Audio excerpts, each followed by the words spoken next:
Coffee ಬೆಳೆಗಾರರು ಎದುರಿಸುತ್ತಿರುವ ಸಮಸ್ಯೆಗಳ ಶಾಶ್ವತ ನಿವಾರಣೆಗೆ ಕ್ರಮ ಕೈಗೊಳ್ಳಲಾಗುವುದು ಎಂದು ಉಡುಪಿ ಚಿಕ್ಕಮಗಳೂರು ಲೋಕಸಭಾ ಕ್ಷೇತ್ರದ ಸಂಸದ ಕೋಟಾ ಶ್ರೀನಿವಾಸ್ ಪೂಜಾರಿ ತಿಳಿಸಿದರು. ಉದಾಹರಣೆಗೆ ಮೂಡಿಗೆರೆಯಲ್ಲಿ ತಗೊಂಡೆ ನಾನು ಮೊನ್ನೆ.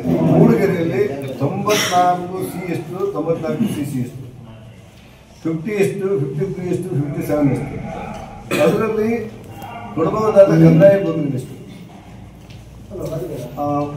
ನಿಮ್ಮ ಅರಣ್ಯ ಪ್ರದೇಶ ಅಂತೇಳಿ ನೇಮಡ್ ಫಾರೆಸ್ಟ್ ಅನ್ನೋದೆಷ್ಟು, ಈ ಕಾದಿರಿಸಿದ ಅರಣ್ಯ ಎಷ್ಟು, ಇದನ್ನೆಲ್ಲ ತೆಗಿಲಿಕ್ಕೆ ನಮ್ಮ ಪಿ ಹತ್ರ ಹೇಳಿದ್ದೇವೆ ಯಾವ್ಯಾವ.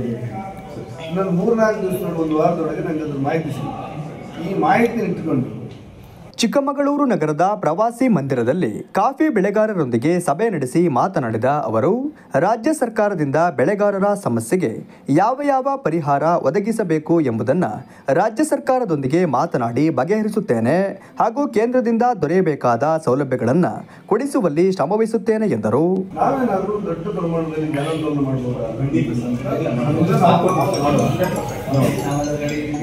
ಅದಕ್ಕೆ ಸ್ವಲ್ಪ ನಾನು ಎಲ್ಲರೂ ಮಾತಾಡ್ತಿದ್ದೆ.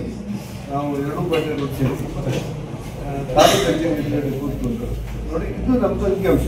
ನಾವೆಲ್ಲ ದೂರಕ್ಕೆ ಬಂದದ್ದಲ್ಲ ಮತ್ತು ರೈತರಿಂದ ತೊಂದರೆ ಆಗಬಾರ್ದು ಅಂತ ನಾವು ಹೇಳ್ಬೋದಾ ಅಂತ.